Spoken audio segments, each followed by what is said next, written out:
Hello dear student, কেমন আছো? I hope প্রত্যেকে শুধু ভালো না, ভীষণ ভালো আছো। স্ক্রিনের ওপর একটা প্রশ্ন আছে, তাই না? প্রশ্নটা কি বলেছে সেটা আজকে আমরা মন দিয়ে পড়ে নেবো, তারপর অঙ্কটা করবো, কিন্তু তার আগে চ্যানেলটা সাবস্ক্রাইব করে নেবো। ওকে, কি বলেছে দেখো। ত্রিভুজ এবিসি এর এবি কে ডি পর্যন্ত বর্ধিত করা হলো, যেখানে বিডি ইকুয়াল টু বিসি হলে নিচে কোন সম্পর্কটা ঠিক। দেখো, আমি একটা চিত্র অঙ্কন করেছি। ওকে, এ বি সি, এই এবি বাহু মানে এই এবি বাহুটাকে কত দূর পর্যন্ত বর্ধিত করেছি? ডি পর্যন্ত। বেশ, এবারে সম্পর্ক কি বিডি, মানে এই যে বিডি বাহুটা কার সঙ্গে সমান? বিসি, মানে এই বাহুর সঙ্গে সমান। তাহলে এই দুটো বাহু যদি সমান হয়, তাহলে এই কোণটা যতটা হবে এই কোণটাও ততটা হবে। হ্যাঁ, ঠিক। আবার এই দুটো কোণ আমি একটু লিখবো। হ্যাঁ, লিখি। অ্যাঙ্গেল কি? BCA, BCD, BCD equal to angle BDC, BDC. Okay, no problem, এই জিনিসটা বুঝতে পারলাম। তাহলে এই কোণটা কত? 180 ডিগ্রি মাইনাস 2 ইন্টু এই কোণটা অথবা এই কোণটা। এবার দেখ, এখানে যে চারটা অপশন দিয়েছে, কোনটা? অপশন এ আছে অ্যাঙ্গেল এসিডি, এসিডি, এই পুরোটার গল্প করব না, আমরা চেষ্টা করবো ছোট একটু। অপশন বি আছে দেখো এবিসি, এবিসি মানে এই কোণটা। ঠিক আছে, এই কোণটা মানে কতটা একটু বিচার বিশ্লেষণ করব। এই কোণটা মানে ভেবে দেখো, 180 degree angle A B D equal to কত? 180 ডিগ্রি মানে একটা লাইন, তাই না? হ্যাঁ, একটা লাইন। এই জায়গাটাকে আমি কি ধরবো? এই জায়গাটাকে আমি থিটা ধরবো। না, এই জায়গাটাকে থিটা ধরবো, চলো এই জায়গাটাকে থিটা ধরি। তাহলে এই জায়গাটা কতটা হবে?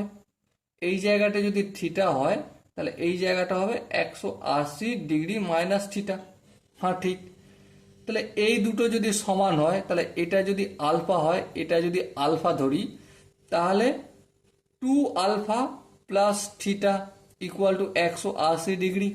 হ্যাঁ, ঠিক, কোনো প্রবলেম নেই। বোঝাতে কি পারলাম? মানে ত্রিভুজের এই কোণটা, এই কোণটার এই কোণটা, তিনটে কোণের সমষ্টি কত বলো? 180 ডিগ্রি। আলফা আলফা, 2 আলফা, আর এটাকে আমি থিটা ধরেছি, থিটা লিখলাম। কত হলো? 180 ডিগ্রি লিখলাম। বলে এখান থেকে তো কোনো অসুবিধা নেই। আবার দেখো, এখানে যদি নামগুলো দিই, এ বি, এখানটা সি আর এখানটা ডি। দেখো, আমরা কি জানি যে এই অ্যাঙ্গেল এ বি ডি মানে পুরোটা কত? 180 ডিগ্রি। হ্যাঁ, ঠিক। আবার দেখো, এখানটা থিটা আর এই দুটো মিলিয়ে কত হয়? 180 ডিগ্রি হয়। হ্যাঁ, এটাও ঠিক। তার মানে আমি একটা কাজ করতে পারি এখান থেকে। থিটা মানে কোনটা? থিটা মানে এখানটা লিখেছি। হ্যাঁ, ঠিক। ওখানটায় আমি একটা কাজ করবো, এই কোনটার নাম লিখে দেবো। কি লিখবো? অ্যাঙ্গেল সিবিডি, অ্যাঙ্গেল সিবিডি লিখলাম। প্লাস 2 ইন্টু আলফা, যে কোনো একটা কোণ লিখতে পারি, বিডিসি লিখতে পারি অথবা বিসিডি লিখতে পারি। হ্যাঁ, 2 ইন্টু অ্যাঙ্গেল বিসিডি, এটা একটু সুবিধা লাগবে বুঝতে, সেই জন্য আমি এটা লিখলাম, ইকুয়াল টু 180 ডিগ্রি। বেশ, এখানটা আশা করি কারো বুঝতে অসুবিধা নেই। আবার দেখো, 2 into angle BCD plus angle CBD equal to 180 degree, মানে এই পুরো কোণটার মানও তো 180 ডিগ্রি। হ্যাঁ, তাহলে 180 ডিগ্রি জায়গায় এ বি ডি লিখতে পারি। হ্যাঁ, অ্যাঙ্গেল এ বি ডি, চলো লিখলাম, কোনো প্রবলেম নেই। এবার দেখো, এদিকটা যেমন আছে তেমন রেখে দেবো। 2 into angle B C D plus angle C B D equal to ABD মানে কি? এবিডি মানে এই কোণটা প্লাস এই কোণটা, এই কোণটার নাম কি? A B C, angle A B C plus এই কোণটার মানে কি? CBD, angle CBD. ওকে, এবার দেখো এখানেও, এখানে সমানের অপোজিট দিকে আছে, দুটি প্লাস আছে, তাহলে ক্যান্সেল আউট হবে।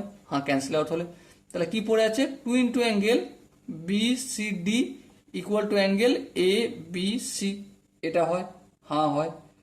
এবার দেখো এটা কোনো অপশনের মধ্যে কি রয়েছে এই সম্পর্কটা? হ্যাঁ আছে। কোন অপশনটা? বি। তো option B is the right answer. So dear student, I hope এই কোশ্চেনের প্রতিটা স্টেপ বোঝা গেছে। যদি কোনো স্টেপ বুঝতে অসুবিধা থাকে, ডাউট থাকে বা কনফিউশন থাকে, তার জন্য কি করতে হবে, কমেন্টে জানাতে হবে। ওকে, কিন্তু হ্যাঁ, মেন ইম্পর্টেন্ট জায়গা হচ্ছে ড্রয়িংটা বানানো এখানে, আর এই ড্রয়িংটা বানিয়ে সম্পর্ক তৈরি করা। এই দুটো জায়গা ক্রিটিক্যাল জায়গা, এই দুটো বুঝলি অঙ্ক শেষ। ওকে, সরি স্টুডেন্ট, দেখা হচ্ছে পরবর্তী সেশনে। ততক্ষণ পর্যন্ত ভালো থেকো, সুস্থ থাকো এবং জয় হিন্দ।